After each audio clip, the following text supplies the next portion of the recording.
I think you might be good now.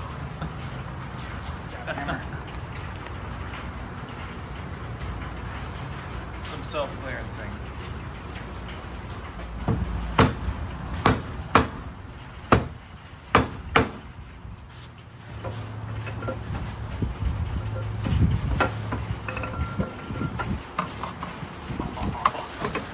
Ta-da!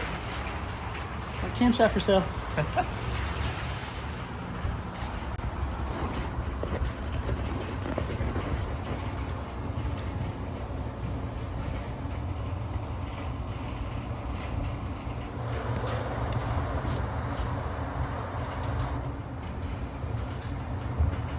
Bearing is a little cooked.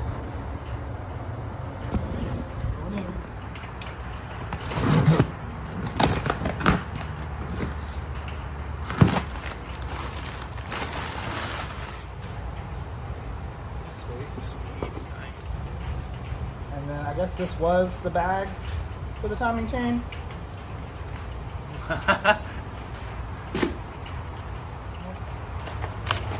see what this is.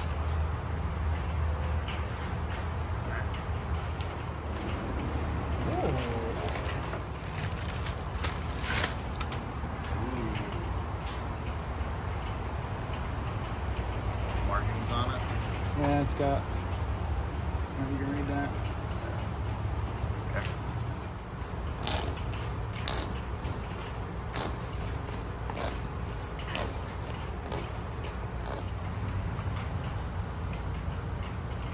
We'll wipe it all over itself.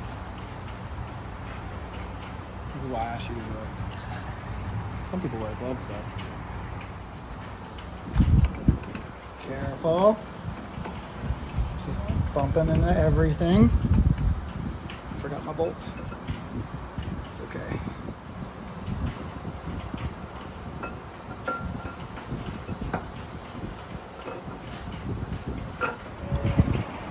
These bolts make it easy because it gives you a lot of leverage to lift up on the back of the camshaft Yeah. because it gets caught in all the journals.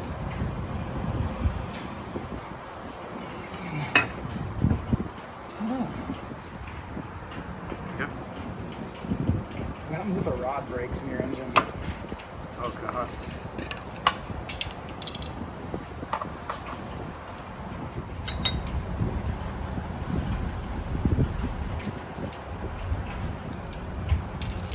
Oh!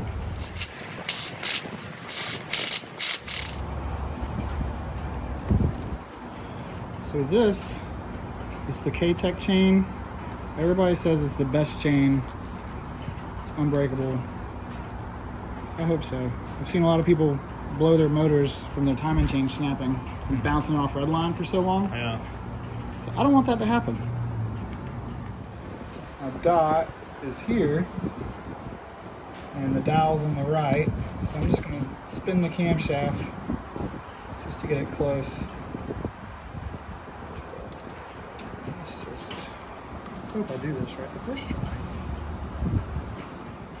Something like that.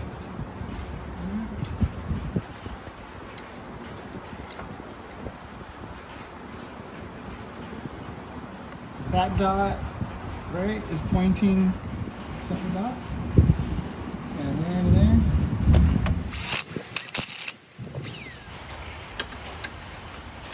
Now I gotta put this bolt in. You'll watch some magic.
All right, so I bought these spark plug wires from Amazon.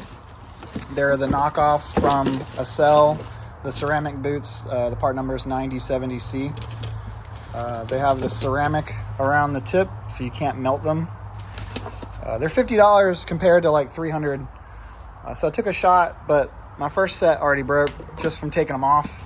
It ripped the little connector inside there, so I emailed SLP, which is the manufacturer of these, through Amazon, and they just refunded me and said buy a whole nother set. So now I got a bunch of spares, but since this one's already broken, we're gonna see how fragile it is.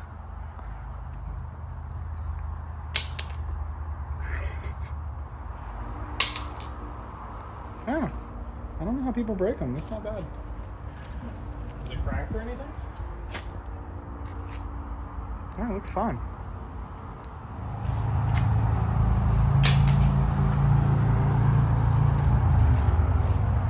Oh, there's a crack. So inside here is where the metal connector is supposed to be crimped onto the wire, but it pulled out.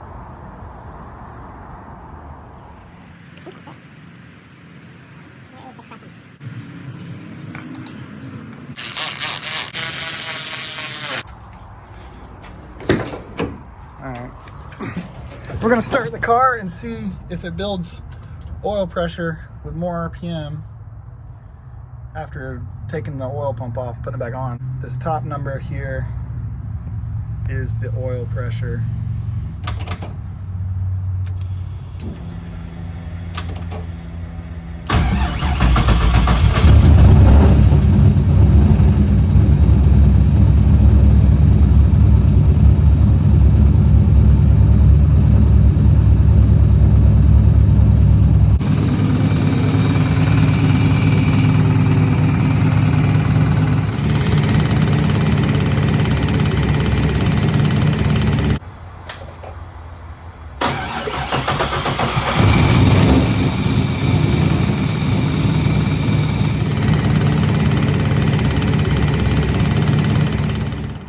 I forgot to hook up the turbo drain.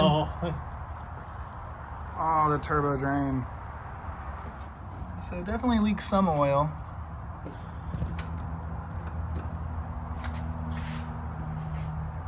But it started. Yeah. That's a plus. We did something right.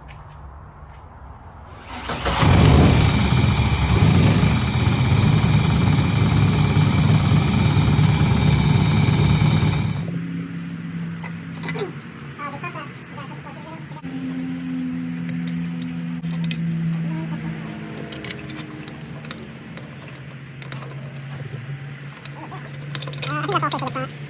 I mean the bottom one. Well, maybe I'm just short. Hold on.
So I'm tightening all the rocker arms down just to make sure they're tight.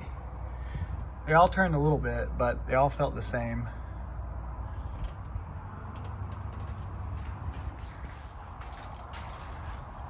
This is where it sounded like it was coming from, but all of these seem pretty tight. They turned a little bit too though.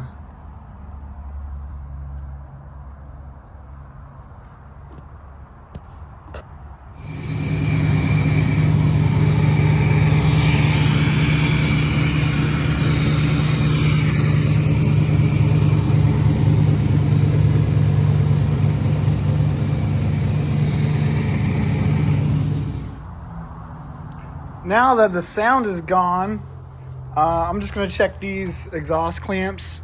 I haven't checked them since I put the car together. Oh man, that one's pretty loose, but since I have some stuff, the coolant line stuff out of the way, I'm gonna try to just go over as much stuff as I can. Here's another one.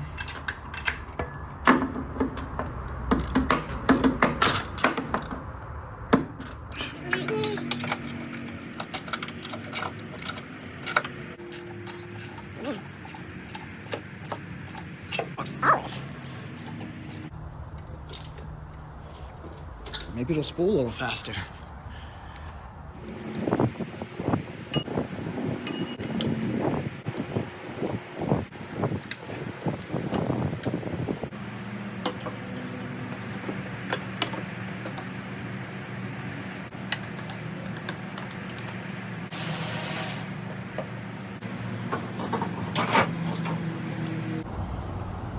I welded some square tube to the metal fenders and then placed a riv nut and shaped the corner to match the profile of the bumper. So now this bumper can slide over the box and it'll lock in, it'll hold it up and pull it back tight. And then the bolt is just so it doesn't fall off. So I tightened down all these a little bit and the noise seemed to go away. So I had to go purchase a small torque wrench so I can actually measure the 26 foot-pounds that we're going to use, and we'll see if they tighten anymore, because I want to make sure I got them tight enough. So far,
I got the new turbo camshaft installed. Sounds good. No more funny noises. I got the back end way up in the air just so I can get all the air out of the coolant system. Next video we'll be doing the grip kit from Bell Raceworks and then getting alignment. And also I gotta put some tires on this thing because there ain't nothing left.